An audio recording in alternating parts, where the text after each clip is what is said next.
never talk about the nature of this CBDC. What is it actually going to look like? They never talk about that. Right. But I heard one European central banker tell me what it's going to look like. He saw it. He was invited to one of the old central banks in Europe that are very much promoting this. They showed him. And, you know, he's a top, executive director of another central bank in Europe. And there's no reason to believe that he was telling me a story. And it was around this large and would be implanted under your skin. So that is the plan. I had a friend, Nick Rockefeller, okay, who was one of the Rockefeller family. And one of the things that we used to talk about was the ultimate plan of the banking industry, what they wanted to accomplish. The ultimate goal that these people have in mind is to create a one world government where everybody has an RFID chip implanted in them. All money is to be in those chips. There'll be no more cash. And this is given me straight from Rockefeller himself. This is what they want to accomplish. And you become a slave. You become a serf to these people. That's their goal. The goal of this manipulation, and has been for a very long time, is to get the world population to see as a good idea, or the only option in given circumstances that are manipulated into place, the creation of a one world government, a world central bank which would administer all financial transactions on the planet, a world currency which wouldn't be coins and notes, it would be merely electronic, cashless society for which there are fundamental implications for freedom, and a microchipped population linked to a global computer, the latter of which sounds bizarre to many people on first hearing, except that we are ridiculously close to it and the technology already exists. Tony Danner is standing at a new frontier in technology. The chip in his hand allows him to start his car, open doors, log onto his computer, and buy snacks in the break room, all with just a swipe of his hand.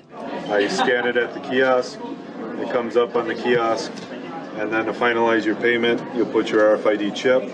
The most cutting-edge thing about Hannes Huerblad isn't the phone in his hand, it's the microchip actually in his hand. The tiny implant is steadily becoming a part of normal life in Sweden. Thousands already have microchip implants that they use in their daily lives, waving their hand to gain entrance to the gym, confirm their ID or make payments. Nevertheless, each step of these technologies represent precursors to the mark of the beast, and many people focus on the differences between the precursors and the final prophecy of the mark of the beast, and then use such technical differences to disregard our warnings. But the mark of the beast will not come all of a sudden from one day to the next. There is and will be a great variety of precursors to the mark. One of the precursors most common today are RFID chipped cards. For example, a football club in the United Kingdom no longer accepts cash to go and see a match. You need to have a chipped card. Another football club in Argentina has gone an extra step and has recently introduced the idea of implanting RFID microchips in the upper arm that can be used for entering the grounds.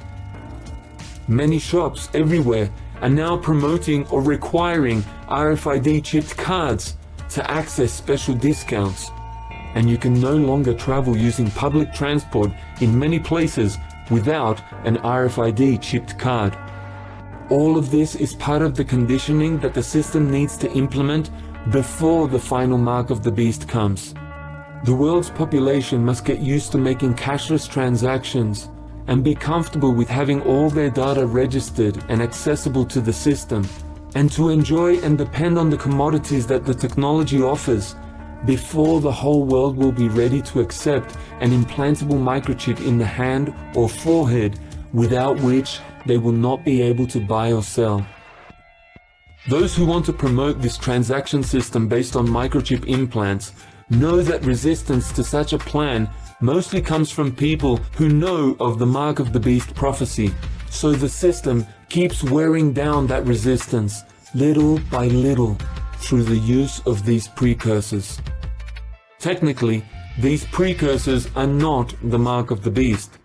and so many people do not take seriously the warnings we're giving with regard to these precursors, because they think that as long as it's not the final mark of the beast, they don't need to worry about using the technology. People keep getting ever closer to the mark itself, thinking that there is no danger. But the precursors give us an opportunity to see how difficult it will be for us to live completely out of the system without the mark of the beast.